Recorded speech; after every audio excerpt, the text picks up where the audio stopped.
வணக்கம் நண்பர்களே, நான் ரோஷான்குமார். இன்றைக்கு என்னென்னா, நாங்கள் ஒரு நேர்காணல் தான் செய்ய போகிறோம்.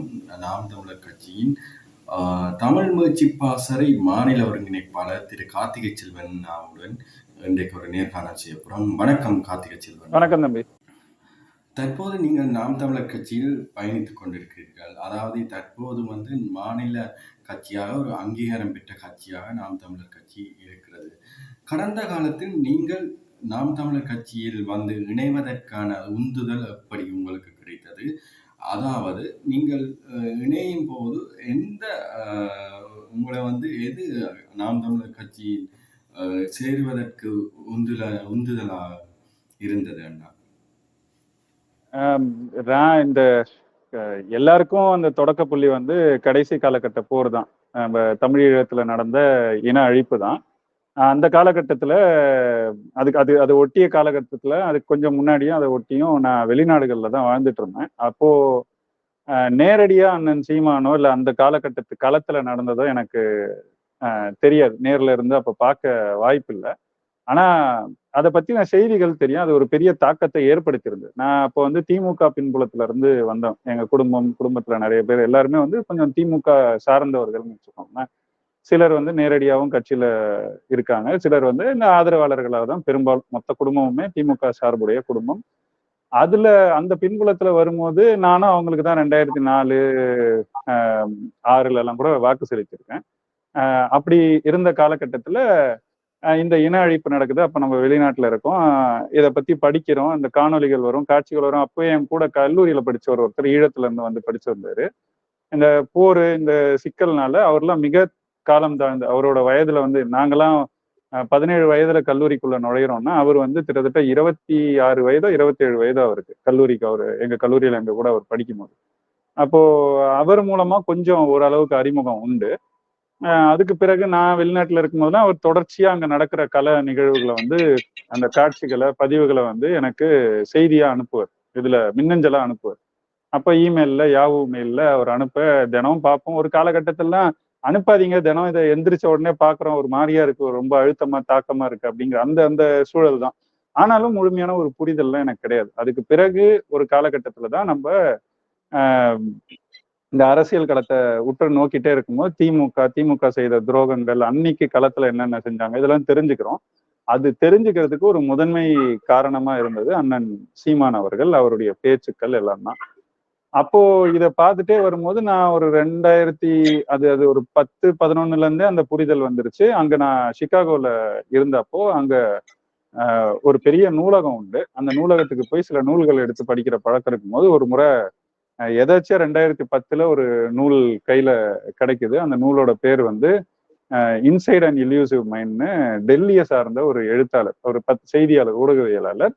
அவர் 70கள் 80கள்ல ஈழத்துல ஸ்ரீலங்கால நடந்த அந்த இன மோதல் இருக்கு இல்லையா, அதை பற்றி முழுமையா பின்தொடர்ந்தவர். அந்த நூல்ல கிட்டத்தட்ட 90கள் தொடக்கம் வரைக்கும், அதாவது போர் ஐபிகேஎஃப் அங்க நிலை பெற்று அது முடிஞ்சு அந்த காலகட்டம் வரைக்குமான வரலாறை மிக விரிவா அந்த நூல்ல பதிவு செஞ்சிருப்பாரு. அதை படிச்சதுதான் டெல்லியை சார்ந்தவர் ஒருத்தர் இந்த வரலாறு எழுதுறாரு. அதுல கூட நம்ம என்ன போராட்டம் எப்படி இருந்துச்சு, தலைவர் எவ்வளவு மேம்பட்டவரா இருந்தார் அப்படிங்கிறத அவரு சரியா பதிவு செஞ்சிருப்பாரு. அதை படிக்கிறவங்களுக்கு தெரியும். அவருக்கு ஒரு பயஸ் கிடையாது. அவருக்கு இதை ஆதரிச்சு எழுதணுன்ற நோக்கம்லாம் கிடையாது. ஏன்னா அவங்கன்னா இந்திய அந்த சிந்தனை முறையில வந்தவங்க, இந்திய ஒன்றிய சிந்தனை முறையில வந்தவங்கன்னு வச்சுக்கோங்களேன். அதனால அவங்க இன்னும் கூடுதலா கூட இலங்கை பக்கம் தான் நிற்பாங்க. ஆனா அவங்க ஊடகவியலாளர், அன்னைக்கு ஊடகவியலாளர்கள் செய்திகளை சரியான முறையில எடுத்து போயிட்டு இருந்தாங்க. அப்படி எழுதின ஒருத்தர் எழுதின பதிவுகளை படிக்கும் போதே அவருக்கு இந்த மாதிரி போராட்டங்களை, கொரில்லா போராட்டங்கள்லாம் அவங்க ரொம்ப சிலாகிச்செல்லாம் எழுத மாட்டாங்க. ஆனா அவங்க எழுதினதே தலைவர் எவ்வளவு மேம்பட்டவரா இருந்தாருங்கிறத நமக்கு காட்டும் போது, அப்போ இன்னும் உண்மை நிலை இன்னும் எவ்வளவு சரியா இருந்திருப்பாங்கன்றத புரிய வைக்குது. அதுக்கு பிறகு கொஞ்சம் கொஞ்சமா நம்ம எல்லாத்தையும் படிக்கும் போது, உற்று நோக்கும் போது நமக்கு தெரிஞ்ச ஒரு தெளிவு தான். கிட்டத்தட்ட 2014 ஏப்ரல் காலகட்டத்துல நான் இந்தியாவுக்கு முழுமையா வந்துடுறேன். வந்த பிறகு முழுமையா அதுக்குள்ளேயே எனக்கு இந்த தாக்கம் ஏற்பட்டது. ஐயா நம்மாழ்வாருடைய இறப்பு, அதுவும் ஒரு பெரிய தாக்கத்தை ஏற்படுத்துச்சு. அப்படி ஒரு நபரையே எனக்கு அதுக்கு முன்னாடி தெரியாது. அதான் அவல நிலை. நம்மாழ்வாருங்கிற பேரோ அவர் செய்த பணிகளோ எனக்கு அவரோட இறப்பு வரைக்கும் தெரியாது. இப்படி இவ்வளவு வேலை செஞ்சிருக்கிறாரு. உலக நாடுகள் பல பேர் அவரை கூட்டிட்டு போய் ஆலோசனைகளை கேட்டு கூட வச்சு அவர் சொன்ன முறைகளை பின்பற்றி இயற்கை வேளாண்மை செஞ்சிருக்கிறாங்க. நம்மளுக்கு நம்ம நாட்டை சேர்ந்தவர், இங்க இருந்து இருக்கிறாரு, நம்ம மொழி பேசுறாரு, நம்ம இனத்தவர், நமக்கு தெரியலையேங்கிற ஒரு பெரிய தாக்கம் இருந்துச்சு. இதுக்கு பிறகுதான் கொஞ்சம் கொஞ்சமா பார்க்கும்போது இந்த அரசியல் தான் இது எல்லாத்துக்கும் காரணங்கிறத புரிஞ்சுக்கிறோம்.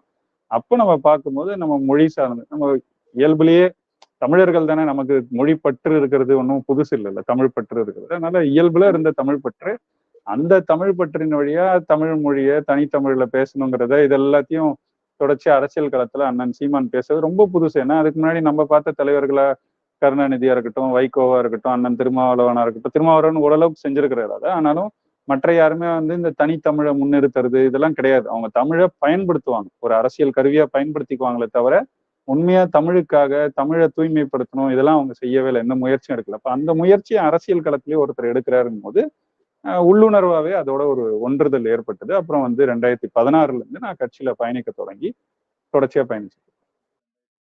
நீங்க தமிழ் முயற்சி பாசறையின் ஒருங்கிணைப்பாளராக இருக்கிறீர்கள். தற்போது தமிழ் முயற்சி பாசறை என்ன செய்து கொண்டிருக்கிறது, எப்படியான நடவடிக்கைகளை முன்னெடுத்து வருகின்றது என்று எங்களுக்கு கூற முடியுமா? 2019 கடைசியில தான் இதுக்கான பேச்சுகள் தொடங்குச்சு. நான் அப்போ கட்சியில பயணிச்சுட்டு இருக்கேன். இங்க சில பொறுப்புகள்ல இருந்தேன். அதுக்கு பிறகு தகவல் தொழில்நுட்ப பணியாளர் பாசறைன்னு நம்ம நண்பர் ஒருத்தர் தான் தொடங்கினாரு. அவரோட கூட இருந்து அந்த பாசறை, ஏன்னா தகவல் தொழில்நுட்ப துறையில பணிபுரிஞ்சுட்டு இருந்ததுனால அது சார்ந்த பணிகள்ல ஈடுபடணும் அவரோட சேர்ந்து அந்த பாசறை தொடங்கினது. இந்த வேலைகள்லாம் ஈடுபட்டு இருக்கும்போது தான் நான் அப்போ தனியா திருக்குறள் வகுப்புகள் எடுத்துட்டு வந்தேன். ஒரு சின்ன அமைப்பு மாதிரி வச்சுட்டு. ஏன்னா நம்ம நாம் தமிழர் கட்சின்னு போனா எந்த இடத்துலயும் நமக்கு இடம் கொடுக்க மாட்டாங்க, எதுவும் தர மாட்டாங்க. அது இல்லாம ஒரு நண்பர் குழு அதை நடத்திட்டு இருந்தோம். அவங்களோட இணைஞ்சு ஒரு சென்னையில மட்டும் ஒரு 3 இடங்கள்ல திருக்குறள் வகுப்பு எடுக்கிறது அப்படின்னு இயங்கிட்டு இருந்தேன் பள்ளி மாணவர்களுக்கு. அந்த மாதிரி செஞ்சுட்டு இருக்கும் போது ஒரு நாள் இங்க இருந்து அழைப்பு வந்துச்சு, இந்த மாதிரி தமிழ் மீட்சி பாசறைன்னு ஒண்ணு தொடங்கணும் அப்படின்னு. நம்ம கட்சியில ஏற்கனவே ஆட்சி மொழி பாசறைன்னு ஒண்ணு இருந்துச்சு. அது இந்த மொழி சார்ந்த பணிகள்ல ஈடுபடணுங்கிறது தான் அதுல நோக்கம். அதாவது ஆட்சிக்கு வரும்போது ஆட்சி மொழியாக தமிழ் இருப்பதற்கு என்னென்ன செய்யணும் அப்படின்றது. அதை செய்யும் போது ஒரு உணர்வு இருந்திருக்கு. தமிழ் இன்னைக்கு ஆட்சி ஏறுறதெல்லாம் இருக்கட்டும், மீட்சி வரணும். இங்க நம்ம பேச்சுல இல்ல, பெயர்ல இல்ல, தெருக்கள் பெயர்ல இல்ல, வணிக வளாகங்கள்ல இல்ல, எங்கேயுமே இல்லாத தமிழை நம்ம நேர ஆட்சியில எங்க கொண்டு போய் நிறுத்தும். மக்கள் வாழ்வியல்ல அதை நிறைக்கணும் அப்படின்னும் போது தமிழை மீட்டெடுக்க வேண்டிய கட்டாயம் இருக்குங்கிறத உணர்ந்து அண்ணன் சிந்தனையில வந்ததுதான் தமிழ் மீட்சி பாசறைன்னு ஒண்ணு தொடங்கணும் அப்படிங்கிறது. அப்போ கூப்பிட்டு பேசும்போது சரி தொடங்குவோம்னு சொல்லிட்டு ஏன் எண்ணங்களை, தமிழ் மீட்சி பாசறைன்னு ஒண்ணு தொடங்குறோம்னா, நாம் தமிழர் கட்சிக்கு நீங்க ஆட்சி செயற்பாட்டு வரையணும்னு ஒண்ணு படிச்சிருப்பீங்க இல்லையா? அது ஆட்சிக்கு நம்ம என்ன செய்வோங்கிறத சொல்லும். அது போல நம்ம தமிழை மீட்கிறதுக்கு தமிழ் மீட்சி பாசறை வழியா என்னென்ன செயல் திட்டங்களை செய்யணும் அப்படிங்கிறதுக்கு முழுமையான ஒரு வரைவை எழுதி நான் கொடுத்தேன். அதை அண்ணனும் பார்த்துட்டு மற்றவர்களும் பார்த்துட்டு சரி நல்லா இருக்கா, அப்ப நீங்க இதை எடுத்து செய்யுங்க அப்படின்னு சொன்னாங்க. அப்புறம் 2020 தொடக்கத்துல தான் இதுக்கான அறிவிப்பெல்லாம் கொடுத்து கட்டமைப்பை ஏற்படுத்தி செயல்பட தொடங்கணும். அதுக்கு பிறகு கொஞ்சம் கொஞ்சமா இந்த பொது முடக்க காலத்துல இணைய வழிதான் நிறைய இயங்கணும். கருத்தரங்குகள்லாம் இணைய வழி கருத்தரங்குகள்லாம் நடத்தணும். அப்போ அதுக்கு பிறகு நம்ம நிறைய பேர், அதாவது பல பணிகளை செஞ்சோம். நம்ம ஓலைச்சுவடி மீட்கிறதுக்கான பயிற்சி வகுப்புகள்லாம் நடத்தணும். கல்வெட்டு சார்ந்த சில செய்திகள்ல ஈடுபட்டிருக்கோம். இந்த மாதிரி நிறைய வேலை திட்டங்கள்ல ஈடுபடுவோம். அதுல குறிப்பா நம்ம ஒரு ஒரு சாதிச்சதா நம்ம ஒண்ணு சொல்லணும்னா, மாற்று சான்றிதழ்ல நம்ம தாய்மொழி அப்படிங்கிற குறிப்பை இடம்பெற செய்தது தான். நம்ம கல்வி நிலையங்கள் இருக்கு இல்லையா, பள்ளி கல்லூரிகள் எல்லாத்துலயும் நம்ம படிச்சு முடிக்கும் போது மாற்று சான்றிதழ் டிரான்ஸ்பர் சர்டிபிகேட்னு ஒண்ணு கொடுப்பாங்க.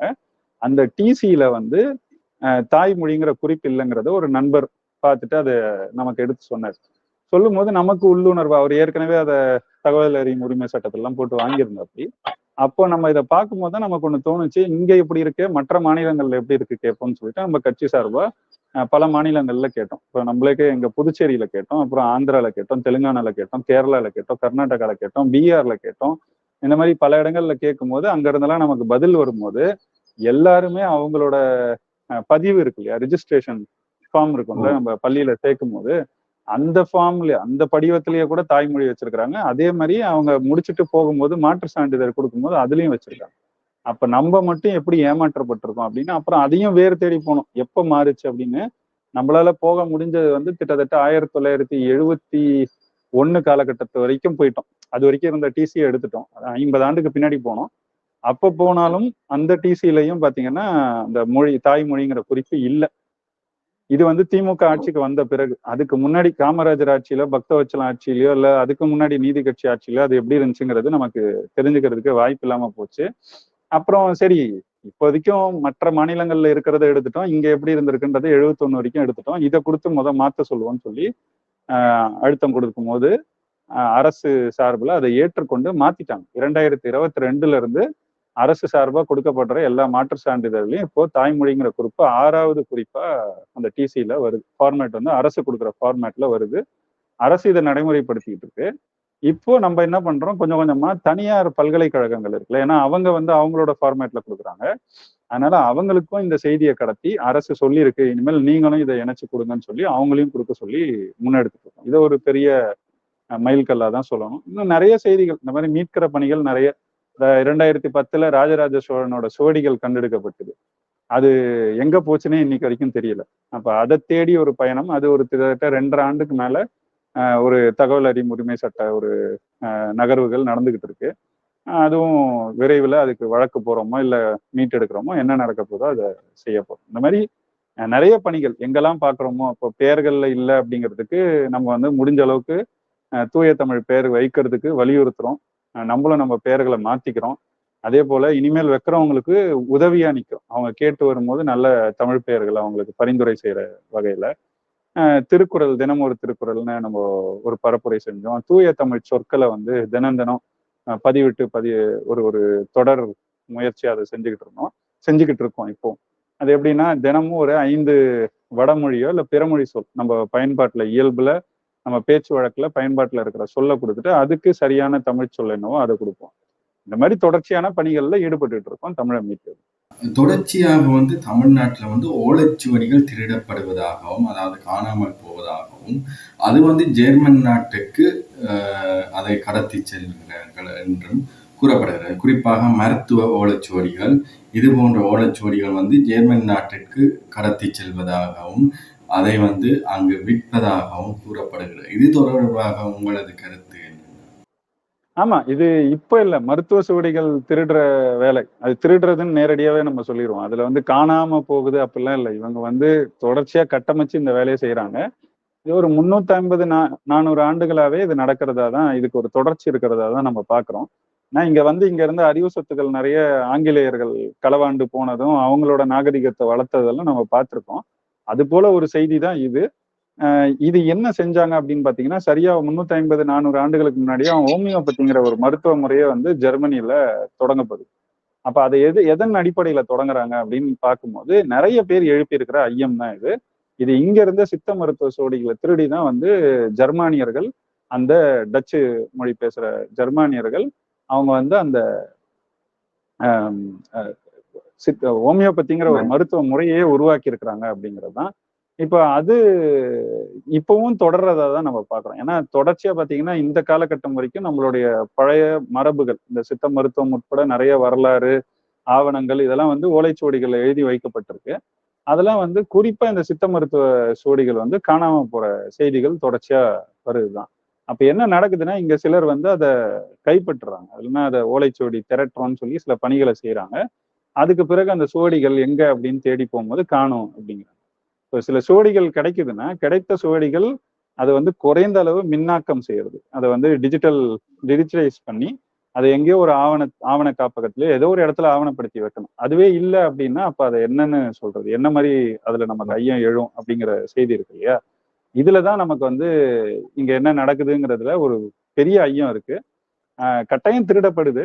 நம்மளும் அதை தேடி சில வேலைகள்ல ஈடுபடும் போது நம்மளும் சில செய்திகளை தெரிஞ்சுக்கிட்டோம். இப்போ என்னன்னா, ஈபே வெப்சைட் எல்லாருக்கும் தெரிஞ்சிருக்கும். அது வந்து இப்ப அமேசான்ல எல்லாம் நம்ம வாங்குறோம் இல்லையா பொருட்களை, அந்த மாதிரி ஈபேல நீங்க பொருட்கள் வாங்கலாம்.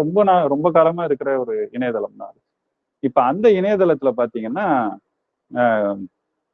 குறிப்பாவே ஓலைச்சுவடிகள் விற்கப்படுது. அதுவும் இந்தியா ஈபேல இருக்காது, யூஎஸ்ல இருக்கிற ஈபேல இருக்காது, கனடா ஈபேல கூட இருக்காது. நீங்க நல்லா போய் பாத்தீங்கன்னா இயூன்னு இருக்கும், ஈபே.eu.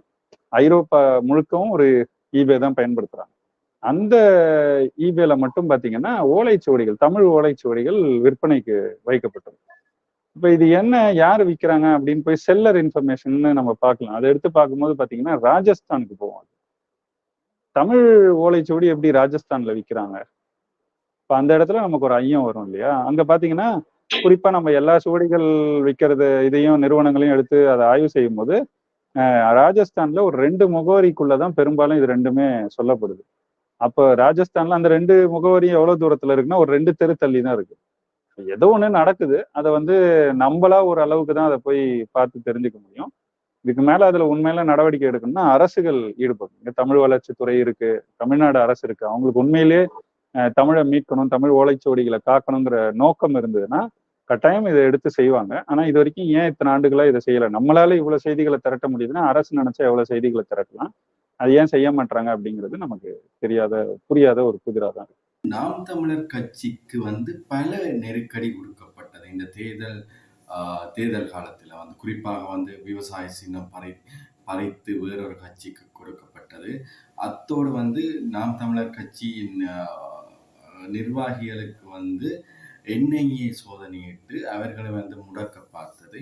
இவ்வாறு பல செயல் திட்டம் ஆளுங்கட்சியால் செயல்படுத்தப்பட்டது. இதை நாம் தமிழர் கட்சியின் தலைமை ஒருங்கிணைப்பாளர் சீமானாக இருக்கட்டும் அல்லது உங்களை போன்ற நிர்வாகிகளாக இருக்கட்டும், எவ்வாறு இதை தாண்டி மக்களிடம் கொண்டே புதிய சின்னத்தை சேர்த்தீர்கள்? இல்ல இது முடக்குனது தான். அவங்க அதுக்கு பல காரணங்கள்லாம் சொன்னாங்க. ஆனா நமக்கு நம்ம வச்ச குற்றச்சாட்டு என்னன்னா பல இடங்கள்ல அது அந்த சின்னத்தை கொடுத்துருக்குறாங்க இவ்வளவு வாக்கு வாங்கினவங்களுக்கு.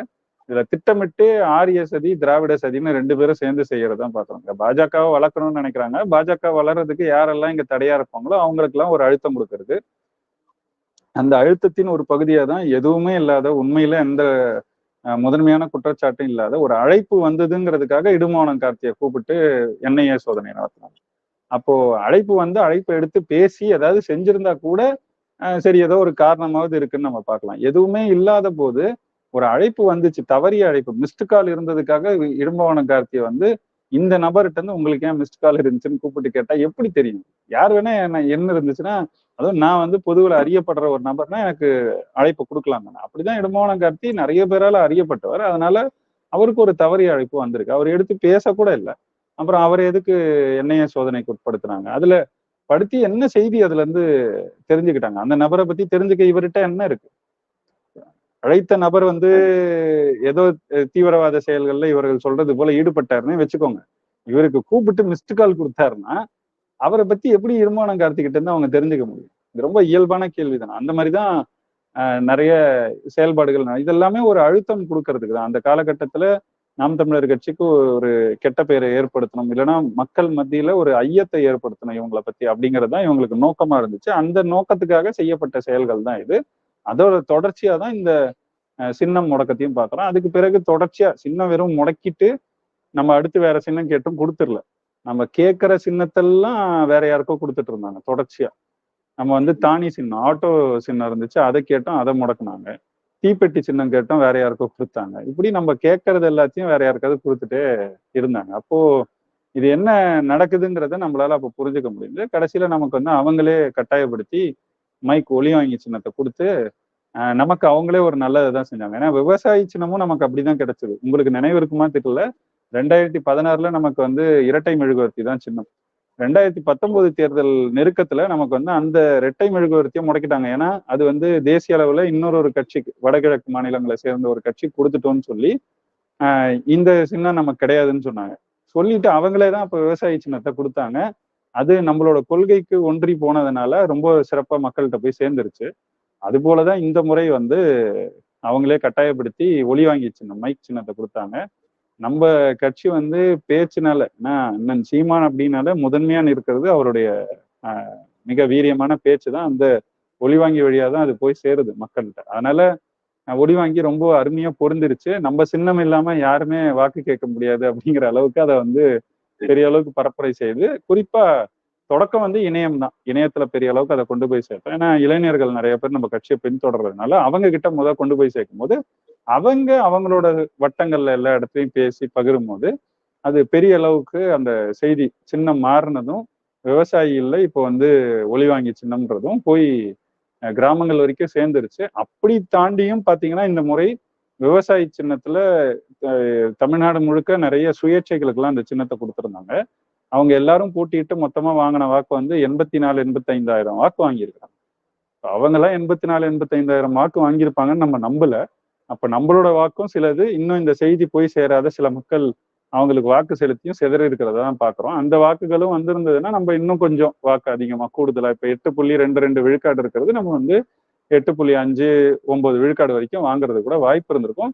ஒரு பெரிய செய்தி இல்லை. நம்ம இவ்வளவு தூரம் வந்தவங்களுக்கு அது ஒரு பெரிய பின்னடைவா இல்லை. மாத்தினாலும் அதை உடனே நம்ம கொண்டு போய் சேர்த்துட்டோம்.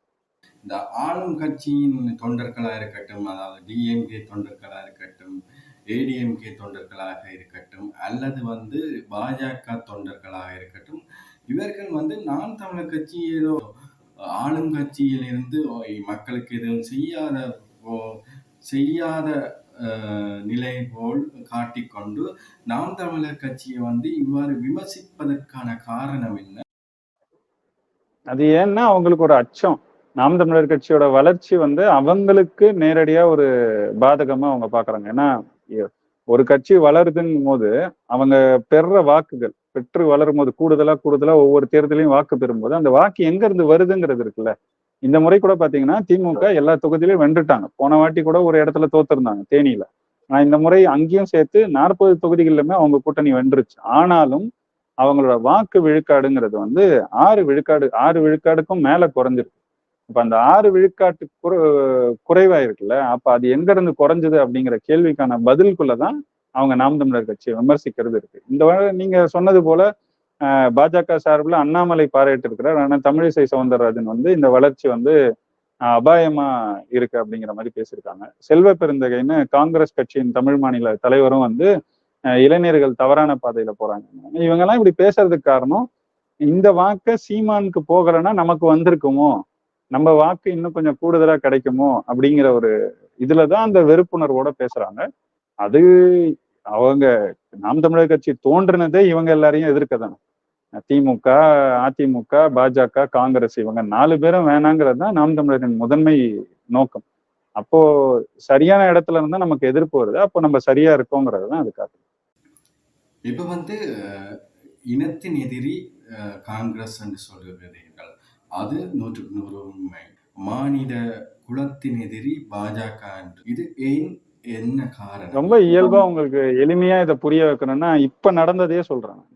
இவங்க வந்து மத அரசியல் செய்யறாங்கன்றது நம்ம சொல்ல வேணாம், அவங்களே சொல்லிக்குவாங்க ஆமான்னு சொல்லிட்டு. ஏன்னா இன்னைக்கு வரைக்கும் பாத்தீங்கன்னா இஸ்லாமியர்களை அவங்க வேட்பாளராக கூட நிறுத்துறது இல்லை. இப்போ அதுலயே வந்து அவங்களோட இஸ்லாமிய வெறுப்பு தெரியுது. ஏன்னா இந்தியாவில் 15 விழுக்காடு மக்கள் வந்து இஸ்லாமிய மதத்தை ஏற்றவங்க. அப்போ அதுக்காவது அவங்களுக்கு வந்து அந்த நிகராளுமை பிரதிநிதித்துவம் கொடுக்கணும் இல்லையா, அது கொடுக்கவே மாட்டாங்க. அதுக்கு காரணம் அவங்களுக்கு இருக்கிற இஸ்லாமிய வெறுப்பு தான். அவங்க இந்துத்துவத்தை கொள்கையை ஏற்றுக்கொண்டவங்க, அதனால அப்படி இருக்காங்க. அதனால ஒருத்தவங்களை நம்ம சொல்றோம்னா கூடுதலா ஒரு காரணம் இப்ப நான் சொல்றேன், அவங்க இந்துத்துவ சிந்தனையை ஏத்துக்கிட்டவங்க, இந்துத்துவ பாதையில போறவங்க. அவங்களுக்கு முதன்மை நாயகர் வந்து ராமர் தான். ராமரின் ராஜ்யத்தை அமைப்போம், ராம் ராஜ்யம்ன்றது தான் அவங்களோட கொள்கை நோக்கமெல்லாம் இருக்கு. அப்படி இருக்கிறவங்க இந்த முறை ஜெய் ஸ்ரீராம் ஜெய் ஸ்ரீராம் வாக்கு கேட்டாங்க. கடைசியில அந்த ராமர் கோவில், அவங்க அமைச்ச ராமர் கோயில் இருக்கு இல்லையா, அந்த ஃபைசாபாத் தொகுதியிலேயே வந்து அவங்க தோத்துட்டாங்க. தோத்த உடனே இந்த முறை அந்த முடிவுகள் வெளிவந்த உடனே நரேந்திர மோடியோட பேச்சை எடுத்து கவனிச்சிங்கன்னா ஜெய் ஸ்ரீராம விட்டுட்டார். பாரத் மாதா கி ஜெய் சொல்லுவாரு, அப்புறம் ஜெய் ஸ்ரீராம் சொல்லுவாரு. ஆனா பாரத் மாதா கி ஜெய்க்கு அப்புறம் ஜெய் ஸ்ரீராம விட்டுட்டார். விட்டுட்டு இப்ப என்ன பண்ணிட்டாரு, ஜெய் ஜெகந்நாத்ங்கிறாரு. உங்களுக்கு அதுல இருக்கிற அரசியல் புரியணும். ஜெய் ஜெகந்நாத்னு ஏன் சொல்றாருன்னா, ஒரிசா மாநிலத்துல பூரியில இருக்கிற ஜெகநாதர் கோயில். இப்போ உத்தரப்பிரதேசல தோத்துட்டாங்க, ஒரிசாவில வென்றுட்டாங்க, ஜெயிச்சுட்டாங்க. அங்க வந்து 24 ஆண்டுகளா தொடர்ச்சியா பிஜு ஜனதா தள தலைவர் இப்ப இருக்கிற நவீன் பட்நாயக் தான் வந்து முதல்வரா இருக்கிறார். 24 ஆண்டுகளா இருக்கிறார். அவரோட கூட்டணியில ரொம்ப நாள் பாரதிய ஜனதா கட்சி இருந்துச்சு. அதுக்கு முன்னாடி அவங்க அப்பா பிஜு ஜனதா தளம்னா அதுக்கு முன்னாடி ஜனதா தள், அப்புறம் காங்கிரஸ்னு அவங்க அப்பா இருந்தாரு பிஜு பட்நாயக். அதனால அவங்க ரொம்ப காலமா தொடர்ச்சியா ஆட்சியில இருந்தவங்க. அந்த நவீன் பட்நாயக்க தோற்கடிச்சு இன்னைக்கு பாஜக அங்க வென்றுருச்சு. வென்ற உடனே, அதாவது உத்தரப்பிரதேசல மொத்தம் 80 தொகுதிகள்ல 44 தொகுதிக்கு மேல அவங்க தோத்துட்டாங்க. அதனால பெரிய இடி அவங்களுக்கு அது. அங்க தோத்ததுனால ஜெய் ஸ்ரீராமை விட்டுட்டு இங்க ஜெயிச்சதுனால ஜெய் ஜெகநாத கையில எடுத்துக்கிட்டு பாரத் மாதா கி ஜெய்க்கு அப்புறம் ஜெய் ஸ்ரீராம் இல்ல இப்ப ஜெய் ஜெகநாதா மாதிரி இவங்களுக்கு தேவை, இவங்களுக்கு வளர்ச்சி இருக்கு, இவங்களுக்கு சாதகமா இருக்குன்னா ஸ்ரீராம எடுத்துக்குவாங்க இல்ல ஜெகநாத் எடுத்துக்குவாங்க. இவங்களுக்கு சாதகமா இல்லைன்னா ஜெய் ஸ்ரீராமா இருந்தாலும் ராமராஜ்யம் அமைப்போன்னு சொன்னவங்க ஜெய் ஸ்ரீராம கூட தவிர்த்துட்டு போவாங்க. அப்ப இவங்க எவ்வளவு கேடு கட்டவங்களா இருப்பாங்கன்னு பாத்துக்கோங்க. அவங்க வளர்ச்சி தான் அவங்களுக்கு முக்கியம். அவங்களுக்கு வந்து இந்த மனித மாண்பு கொள்கை இதெல்லாம் எதுவுமே கிடையாது. நீங்க அவரை வளர்த்து விட்ட தலைவரான அத்வானிய மோடி வந்து எப்படி நடத்தினாருன்றதை நம்ம பார்த்திருக்கோம். வரலாற்று ரீதியா பாத்தீங்கன்னாலே அவங்க தொடர்ச்சியா அப்படிதான். அவங்களுக்கு வந்து மதம் தான் முக்கியம். மாட்டுக்கறி வச்சிருந்தாங்கன்ற ஐயத்திலேயே பல பேரை போய் அவங்க அடிச்சு கொண்டிருக்காங்க. இந்த மாட்டுக்கறி விடயத்தில் மட்டும் ஆரியர்கள் ஆரம்பத்தில் மாடுகளை வேள்வி செய்ததாகவும் மாட்டிறைச்சி உண்டதாகவும் எல்லா கறியும் சாப்பிட்டிருக்காங்க. மாட்டுக்கறின்னா அதுதான் நான் சொன்னேனே, காண்டாமிருக கறியை சாப்பிட்டிருக்கிறாங்க அவங்க. காண்டாமிருகம் தெரியல உங்களுக்கு, ரைனாசரஸ் அந்த கறியே சாப்பிட்டிருக்கிறாங்க. அவங்களோட ஆரிய வேதங்கள் சொல்லுது இத. அப்போ இதெல்லாம் வந்து நம்ம சொல்லல, அவங்களோட வேதங்கள்னு அவங்க போற்றி புகழ்றத இன்னைக்கு வரைக்கும் ரொம்ப தெய்வீகமா ரொம்ப தூய்மையா அவங்க நினைக்கிற அந்த வேதங்கள்லயே இதுதான் இருக்கணும் போது இப்ப மாட்டுக்கறி சாப்பிட்டா எதுக்கு எதிர்க்கிறாங்க? அதனால அது மாட்டுக்கறி குதிரை கறி எல்லாத்தையும் சாப்பிட்டாங்க. அவங்க அவங்க சாப்பிடாத கறியே கிடையாது. இன்னைக்கு அந்த கொள்கையெல்லாம் மாத்திக்கிட்டு இங்க வந்து சாப்பிட்றவனை அடிச்சு கொல்றதுங்கிறது இருக்குல்ல, அதுதான் நம்ம வந்து வன்முறையின் உச்சமா பாக்குறோம். அதனாலதான் அவங்களை வந்து மனித குலத்தின் எதிரி அப்படின்னு பாக்குறோம். ஆனா தமிழர்கள் முந்தி வந்து மாடுகளை வந்து தெய்வமாகவும் தமது விவசாயத்துக்கு தோழனாகவும் இருந்தபடியால் தமிழன் மாடுகளை வணங்கி, ஆனால் அவனது உணவு ஒரு மனிதனது உணவு என்பது வேறுதானே. உணவு வந்து அது அனைத்து அதாவது ஆதியில் வந்து வேட்டையாடி உண்ட மனிதன் மாமிசங்களைத்தான் உண்டான். அவ்வாறுதான் கூற முடியும். தமிழ்நாட்டு அரசியல் பற்றி தற்போது என்ன சொல்கிறீர்கள்? இன்னும் 2 வருடங்கள் இருக்கிறது. தமிழ்நாட்டை வந்து வளர்ச்சிக்கு கொண்டு போவார்களா? ஆளுங்கட்சி இவங்க திராவிடம் சமத்துவம் எல்லாம் பேசுறாங்க. நம்ம மீண்டும் மீண்டும் அதுதான் பேசுறோம். சமூக நீதி பேசுற இந்த கட்சி கிட்ட உண்மையிலே சமூக நீதி கிடையாது. போன முறையும் சரி இந்த முறையும் சரி ஒரு இஸ்லாமியருக்கு கூட இவங்க திமுகல இருந்து வாய்ப்பே கொடுக்கல இந்த நாடாளுமன்ற தேர்தல்கள். அதுக்கு வந்து போன முறையே அர்ஜுன் சம்பத் அவர்கள் நான் கேட்டுக்கொண்டதுக்கு இணங்க திமுகவும் சரி அதிமுகவும் சரி ஒரு இஸ்லாமியருக்கு கூட வாய்ப்பு கொடுக்கல, அதனால நன்றின்னு போஸ்டர்லாம் அடிச்சு ஓட்டினேன். அந்த நிலையில தான் இவங்க இருக்காங்க. இவங்க கிட்ட இவங்க தான் ஆனா சமூக நீதி எங்க பேசுவாங்க. ஆக்சுவலா பாத்தீங்கன்னா உண்மையில பாத்தீங்கன்னா வடக்குல கூட சமூக நீதி வந்துருச்சுங்கிறதுக்கான எடுத்துக்காட்டு இந்த தேர்தலில் இருக்கு. ஏன்னா ராமர் கோயில் கட்டின அந்த ஃபைசாபாத்ல சமாஜ்வாதி கட்சி வந்து அங்க வேட்பாளரை நிறுத்தினது, அது ஒரு பொது தொகுதி, அதுல நிறுத்தினதே ஒரு பட்டியல் சாதியை சார்ந்தவரை தான் நிக்க வச்சு அவங்க வெளில வச்சிருக்காங்க. அப்ப அதுதான் உண்மையான சமூக நீதி. ராமர் கோயில் ஆரிய கட்சி வந்து அதை கட்டுது, அதை ஒரு பெரிய அரசியல இந்தியா முழுக்க எடுக்கிறாங்க. அந்த இடத்துல அவங்களை எதிர்க்கிற சமாஜ்வாதி கட்சி வந்து ஒரு பட்டியல் சாதியை சார்ந்தவரை வேட்பாளரா நிறுத்தி வெல்லவும் வச்சிருச்சு. இதை விட நீங்க என்ன பெரிய சமூக நீதி இங்க செஞ்சு சாதிச்சீங்க அப்படிங்கிற கேள்வி நமக்கு இயல்பா எழும்.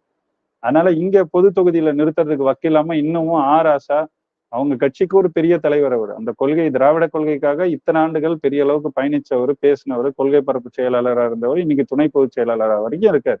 அவரையும் கூட்டிட்டு போய் ஒரு தனி தொகுதியா நீலகிரியில தான் நிறுத்துறாங்க. அவர் முன்னாடி பெரம்பலூர்ல நின்னாரு, அது தனி தொகுதியா இருக்கும்போது அங்க நின்னாரு. அதுக்கு பிறகு தொகுதி மறுசீரமைப்புல அது மாறிடுச்சுன்னு உடனே அவரை தூக்கி நீலகிரியில போட்டாங்க. ஏன் இன்னைக்கும் அவரையே பெரம்பலூர்ல நிறுத்தலாமே, நின்னா வெல்ல மாட்டாரா? அப்ப உங்க கட்சி கட்டமைப்பு மேல உங்களுக்கே சந்தேகம் இருக்கா? ஒரு பொது தொகுதியில ஒரு பட்டியல் சாதியை சார்ந்தவரை நிறுத்தினா அவரை வெல்ல வைக்க மாட்டாங்க உங்க கட்சிக்காரங்க அப்படிங்கிற ஐயம் உங்களுக்கு இருக்கு அப்படிங்கிறதான் அது காட்டும். அப்போ இப்படி ஒரு கட்சியை வச்சுக்கிட்டு இவங்க சமூக நீதி பேசலாமான்ற கேள்விதான் வருது. அதுவும் குறிப்பா வடக்குல இல்ல தெற்குல இருக்குன்னுலாம் இவங்க பேசுறதுக்கு இவங்களுக்கு அருகதையே கிடையாது. கொஞ்சம் கூட இவங்களுக்கு வக்கற்றவர்கள் அதெல்லாம் பேசுறது. அப்போ இந்த அடிப்படைகள் கூட இல்லாம தான் இங்க ஒரு ஆட்சி நடந்துகிட்டு இருக்கு தொடர்ச்சியா அப்படிங்கிறத நம்ம பார்க்கிறோம். அந்த ஆட்சி முறை இப்பயும் மாறும், இவங்க மாறிடுவாங்க அப்படின்லாம் நம்ம நினைக்கல. அடுத்த 2 ஆண்டுகள் இருக்கு இன்னும் இங்க சட்டமன்ற தேர்தலுக்கு. கடந்த 3 ஆண்டுகள் எப்படி இருந்துச்சோ அப்படிதான் அடுத்த 2 ஆண்டுகளும் இருக்குங்கிறது தான் நம்ம எதிர்பார்ப்பு. இல்ல நம்ம இந்த முறை 6 விழுக்காடுக்கு மேல நம்மளோட வாக்கு குறைஞ்சிருக்கு, மாறணும் திருந்தணும்னு நினைச்சு திருந்துறாங்களான்றத நம்ம பொறுத்திருந்து பார்ப்போம். எங்களுக்கான நேரத்தை ஒதுக்கியன்னா நீங்க இவ்வளவு நேரம் நல்ல கருத்துக்களை கூறி இருக்கிறது. சரி, மகிழ்ச்சி. நன்றி தம்பி.